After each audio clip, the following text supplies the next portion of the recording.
Bill हाजिर हूँ कृषि परिक्रमा के एक और कड़ी लेकर आपके सामने। दोस्तों, किसी ने कितनी सच्चाई से ये बात कही है कि जैसा खाओ अन्न वैसा पाओ मन, और हो भी क्यों ना, स्वस्थ तन और मन का साथ तो जग जाहिर है, और फिर प्रकृति का साथ मिले तो ये खुशी दोगुनी हो जाती है। कृषि परिक्रमा की ये कोशिश रहती है कि आपको थोड़े समय में बेहद ज़रूरी जानकारियाँ, गतिविधियों और मनोरंजन की विधाओं से समय समय पर रूबरू कराते रहें, ताकि आप रहें खुश, सकारात्मक, सक्रिय और प्रकृति के रंगों और खुशबुओं से सराबोर हों। तो सबसे पहले प्रकृति में व्याप्त रंगों की, फूलों की, फलों की कृषि साहित्यिक गतिविधियों में होगी पत्रिका चर्चा। और पत्रिका है भारतीय कृषि अनुसंधान परिषद यानी ICAR द्वारा प्रकाशित फल फूल। और इस चर्चा को गतिमान और ज्ञानवान करेंगे श्री अशोक सिंह जी, प्रमुख हिंदी संपादकीय अनुभाग। श्री अशोक सिंह जी हमारे साथ मौजूद हैं स्टूडियो में। आइए उनसे बात करते हैं। श्री अशोक सिंह जी, आपका बहुत स्वागत है हमारे प्रोग्राम में। हम जानना चाहेंगे कि इस पत्रिका के बारे में, जो कि 40 सालों से प्रकाशित होती जा रही है ICAR द्वारा, तो इस पत्रिका के बारे में हमें बताइए।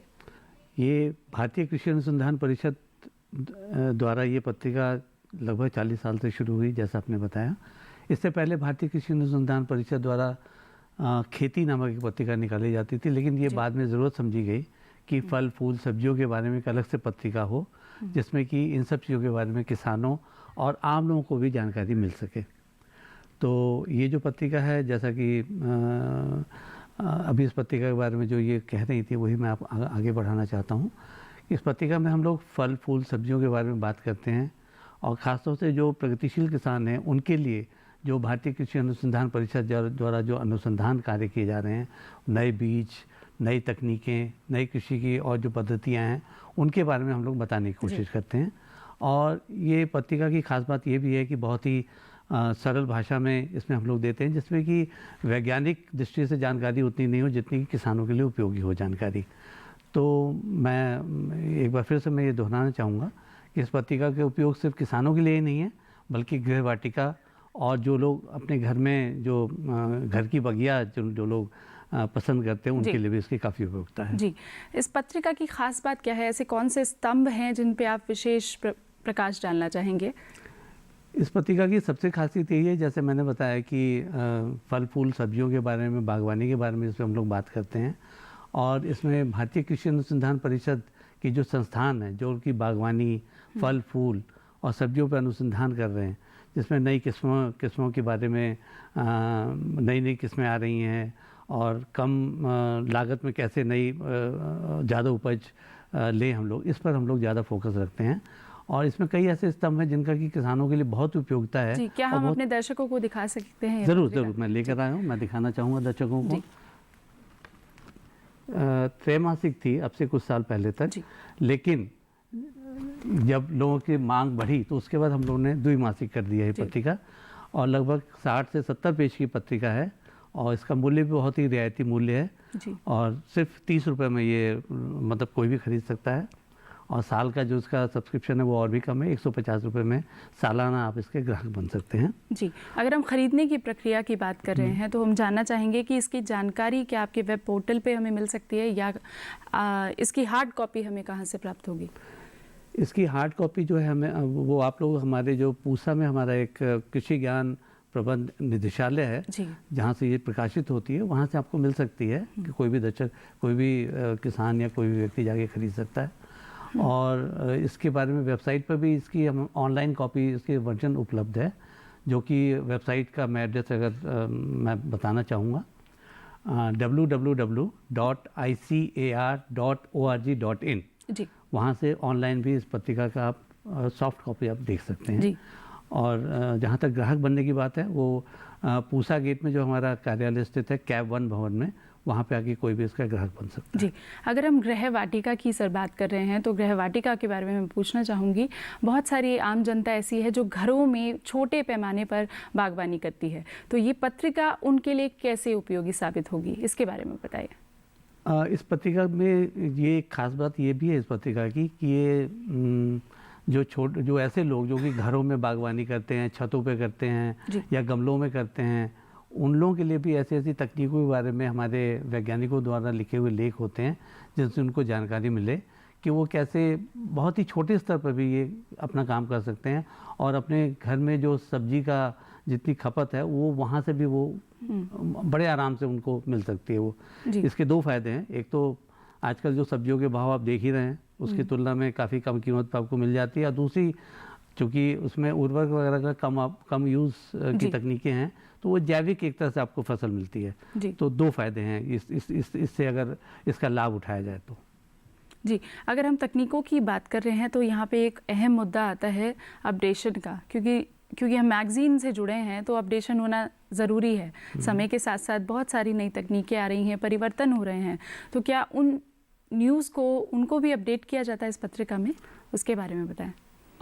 इसको विशुद्ध रूप से कृषि की पत्रिका मैं नहीं कहना चाहूँगा। मैं आपको बताना चाहूँगा इसमें कृषि से संबंधित जो भी समाचार होते हैं, खासतौर से जो किसानों के लिए या किसी के लिए भी उपयोगी हो सकते हैं, उनको भी हम लोग स्थान देते हैं। उसके लिए कॉलम है अलग से, जिसमें कि टिडबिट्स के तौर पे हम लोग वो देते हैं, जिसमें ये भी होता है कि कौन सी नई तकनीक उपलब्ध हुई है, नए ऐप जो आए हैं उनके बारे में, या जो मार्केटिंग हो सकती है उसके बारे में, उन सब चीज़ों के बारे में हम लोग जानकारी देते हैं इसमें।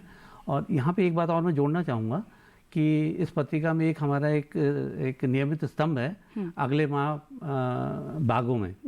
मतलब ये बेसिकली जो बागवान हैं उनके लिए स्तंभ है कि वो लोग अगले माह बागवानी के तौर पे क्या कर सकते हैं, सब्जियां की जो खेती कर रहे हैं उनको लोग क्या करना चाहिए, कौन से उस समय कीट आ सकते हैं, कौन सी बीमारियां आ सकती हैं, इन सब पे भी पहले से ही वो जानकारी हम लोग देते हैं।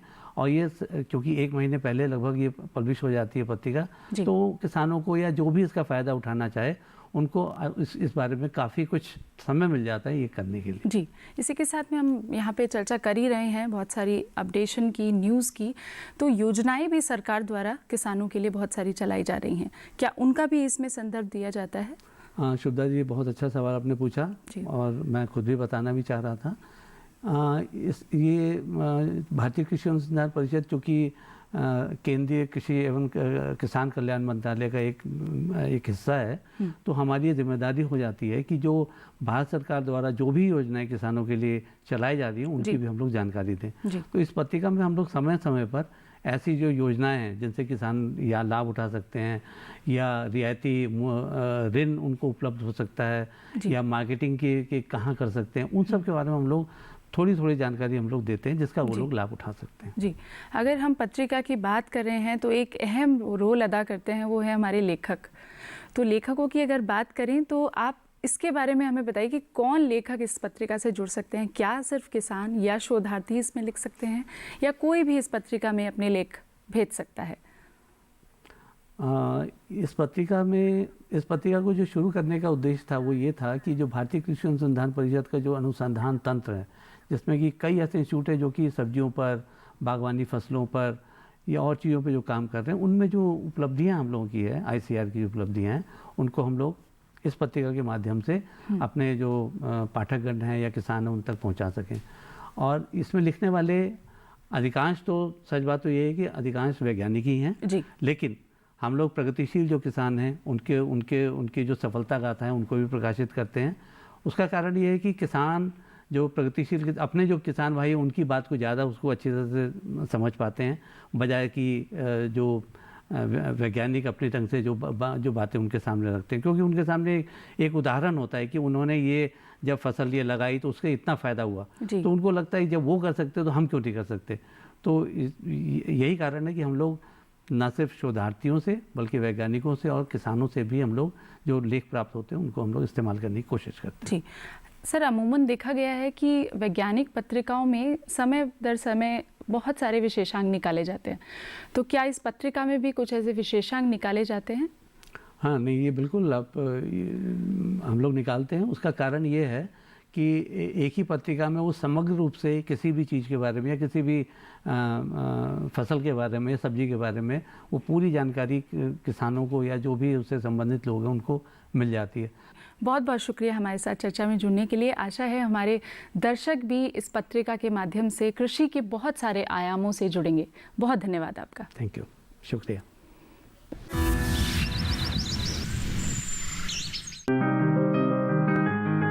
बीमारियों से कैसे बचेगी फसल,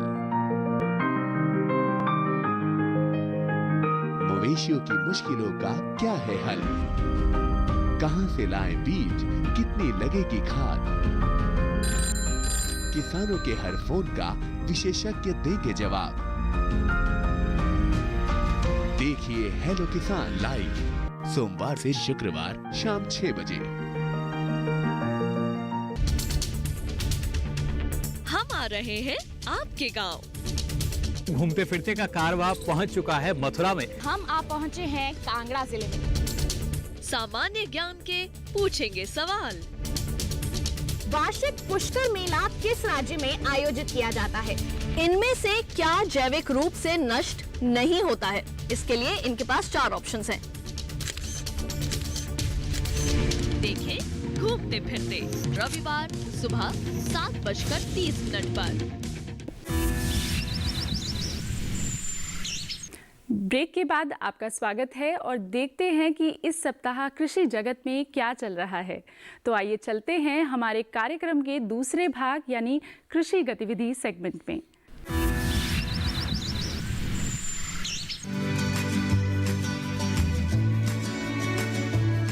दिन रात की मेहनत और हजारों लाखों रुपए की लागत से तैयार होती हैं फसलें। हड्डी तोड़ परिश्रम के बाद जाकर किसानों के खेतों में फसलों की चमक दिखाई देती है। ये मेहनत सिर्फ 1-2 दिनों की नहीं, बल्कि कई दिन निरंतर परिश्रम के बाद ये रंग लाती है।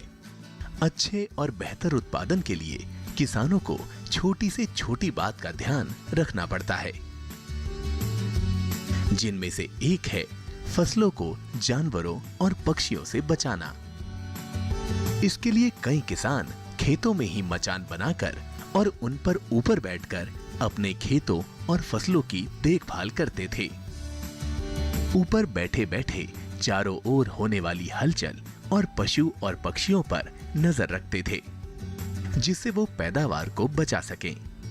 लेकिन इतनी मेहनत के बाद भी फसलों को बचाना नामुमकिन हो जाता था। जानवरों और पक्षियों के कारण फसल में लगभग 5% से 15% तक का नुकसान हो जाता है। इसी नुकसान को कम करने के लिए एक यंत्र का इजाद किया गया, जिससे कि किसान अपने खेतों में जानवरों और पक्षियों से फसलों को सुरक्षित कर सकें। हमारे खेतों में जैसे हम देखते हैं कई प्रकार के पक्षी, बर्ड्स, ये एनिमल्स हमारी क्रॉप को डैमेज करते हैं। इससे कम से कम 5 से लेकर 15% तक का नुकसान होता है और हमारे किसानों को एक आदमी उसके लिए लगाना पड़ता है ताकि वो बर्ड्स, पक्षियों का नुकसान बचा पाए।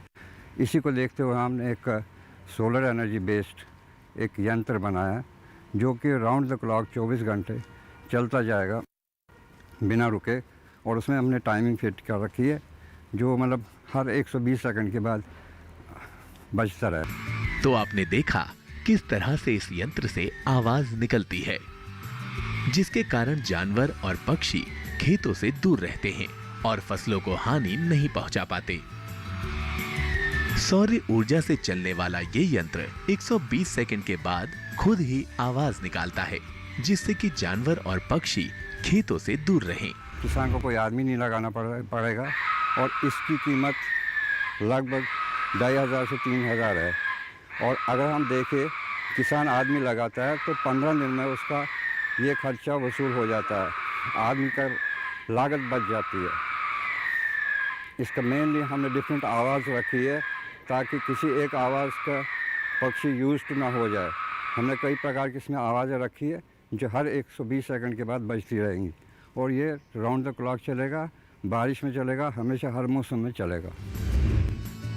आज के समय कृषि में मशीन का दौर है। किसानों की आय को बढ़ाने के लिए भी कृषि में मशीनों की भूमिका बहुत अहम मानी जाती है। आगे आने वाले समय में भी खेती को बढ़ावा देने के लिए मशीनों के इस्तेमाल के बिना ये मुमकिन नहीं है और इस तरह के यंत्र किसानों के लिए मददगार साबित होते ही हैं। साथ ही किसानों के ऊपर कोई बोझ नहीं डालते, जिससे किसान आसानी से इन यंत्रों का उपयोग कर सकते हैं।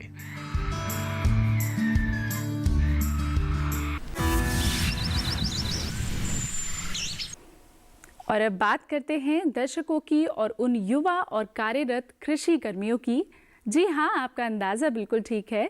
बीच बीच में हम आपको कृषि विज्ञान और उससे जुड़े विषयों में पढ़ाई की विभिन्न कोर्सेज और इसके साथ साथ कोर्स जब पूरा हो जाए तो करियर कब, कहाँ और कैसे मिलेगा, इसके बारे में हमें बताएंगे महात्मा गांधी चित्रकूट ग्रामोदय विश्वविद्यालय सतना मध्य प्रदेश के कुलपति प्रोफेसर नरेश चंद गौतम। महात्मा गांधी चित्रकूट ग्रामोदय विश्वविद्यालय चित्रकूट सतना मध्य प्रदेश में स्थापित है, जिनका उद्देश्य था कि यदि विकास करना है तो ग्राम और गांव का यदि हम विकास करेंगे तो हमारा विकास होगा। इसीलिए इस विश्वविद्यालय का लोगो है ग्राम विश्व ग्राम्य प्रतिष्ठम, मतलब पूरा विश्व गांव में बसता है। इस विश्वविद्यालय के अंतर्गत और भी संकाय हैं जिनमें शिक्षा दीक्षा का कार्य किया जाता है। महत्वपूर्ण संकाय हमारा कृषि संकाय है, जिसमें कृषि स्नातक, परिस्नातक और पीएचडी की शिक्षा पूर्ण की जाती है।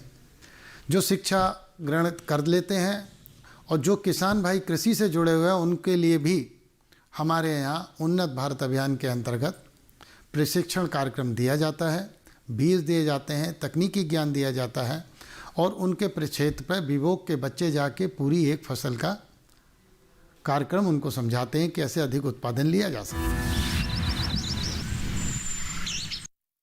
तो देखते हैं सांस्कृतिक झलक में आपके लिए आज क्या विशेष है।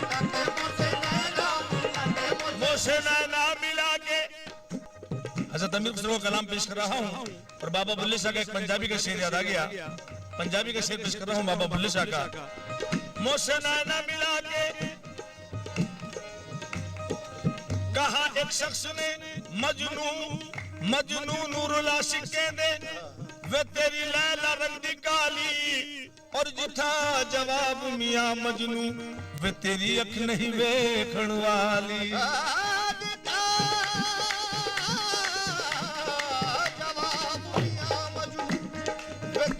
नहीं वेखण वाली। मजनू ने जवाब दिया कि कुरान शरीफ ने बरकत किथे वे उथे लिखी हुई शाही काली। अरे बेपुलिया किधर दिल अलिया उथे की गोरी और की काली। लैला मिला के देखत रह गई बैरागन कर दी।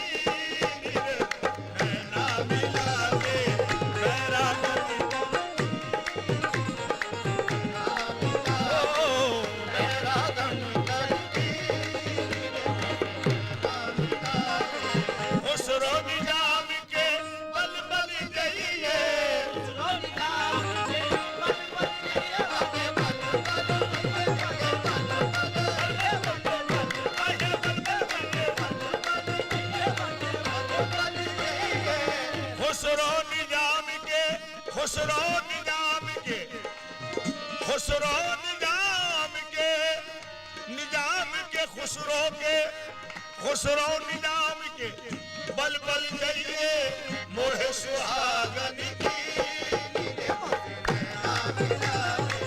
मोहे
तो दर्शकों, कृषि परिक्रमा के इस अंक में आज बस इतना ही।